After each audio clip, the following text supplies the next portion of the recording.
السلام عليكم ومرحبا بكم. راح ندير معكم هاد العجة اللي بزاف بنينة واكثر من رائعة. راح نديروها الوصفة الاصلية. هنا في مقلة راح نقلي المرقاز تاعي، ندير شوية تاع الزيت ما تكتروش ونخلوه يتقلى. هنا بعد ما قليته نحيه بجيه ونروح نوجدو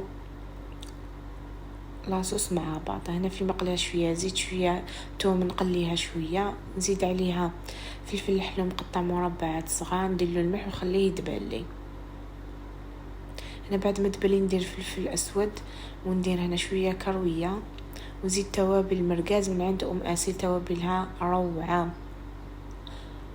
ونزيد طماطم كنت قطعتها مربعات صغار، طماطم مصبره، ونزيد شويه تاع الهريسه، واللي يحب الحروريه يكتر، شويه معدنوس نخلط ونخليه حتى طيب لي الطماطم.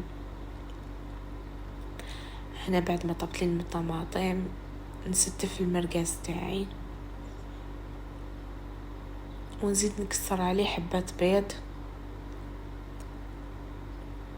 والبيض تاعي نتبلو بالملح والفلفل الاسود باش ما يجيناش صامت.